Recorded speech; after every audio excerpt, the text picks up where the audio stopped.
I know exactly why nothing really excites you anymore. You might call it burnout, you might think it's depression, but at its heart, what you're probably dealing with is anhedonia, the inability to feel joy. And the reason that word anhedonia sounds so clinical, so detached, is because that's exactly what modern life has done to you. It has detached you from your own capacity to feel. See, your brain's reward system is a fragile, delicate circuit. It's not just dopamine, it's the timing, the anticipation, the effort that gives reward its actual meaning. But what happens when you spend years giving your brain instant, effortless hits of pleasure? You will destroy the balance. And once that balance is gone, nothing will feel good anymore. Think about how most people live life today. The first thing they do in the morning isn't stretch or get up or move around, it's open a screen. But the human brain was not built for that. It evolved in scarcity. Back then, reward was tied to effort. You would hunt that huge animal. You would have to farm the entire field. You got to reap the benefits of what you work for. But today you can just open an app, and so bit by bit, your baseline dopamine, the average level that your brain sits at throughout the day, starts to sink. You stop feeling joy from normal things because your brain is now calibrated to constant spikes and drops.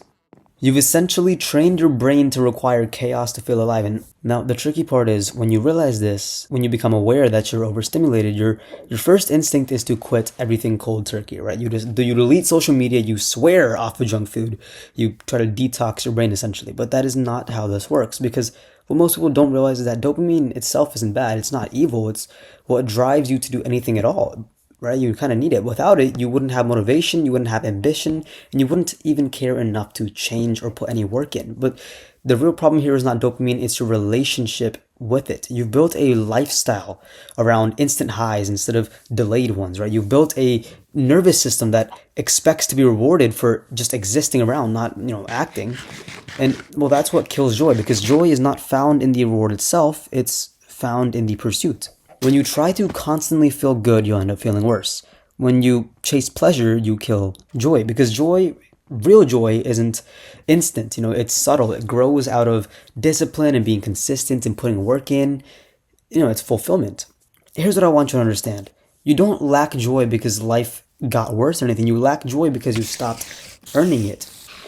Every moment you spend chasing the path of least resistance, and I've spoken about that term, path of least resistance, before on my channel, in my other videos, and I mean that literally. You train your brain that effort equals pain, and that pain equals something to avoid. But the truth of the matter is that effort is joy in and of itself. Effort is what makes reward worth it to begin with. The path of least resistance isn't just a phrase, it's a law of nature. Everything, like from the most basic of systems to life itself, will follow it. But when you do that consciously, when you deliberately walk the harder path, something changes in your biology.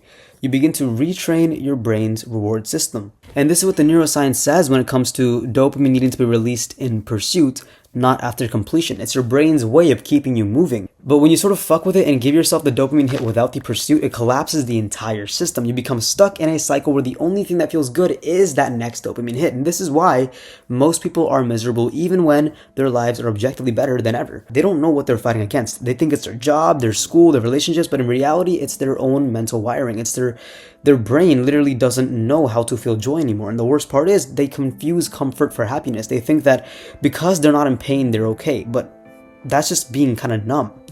Right? That's not peace or happiness or fulfillment. You're supposed to feel things deeply. You're supposed to give struggle. You're supposed to feel hardship and pain. That's what gives color to life. You have to relearn how to attach pleasure to effort.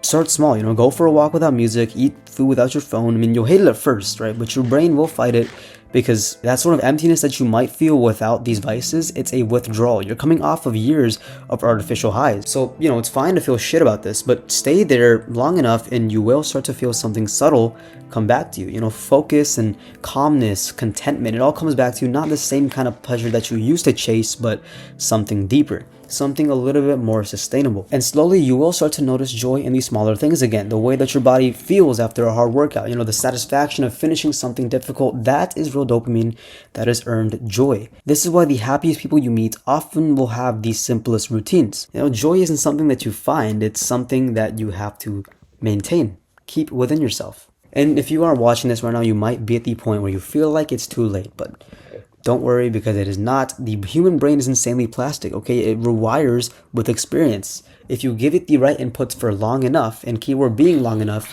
it has to adapt. Just remember, man, consistency is key. It's just a matter of whether you can stay patient long enough to let it adapt. You have to be okay with boredom. You have to relearn how to delay gratification. You have to find peace and effort again. But once you do, once you reconnect effort to reward, you realize that you never actually lost joy. You just couldn't really find it.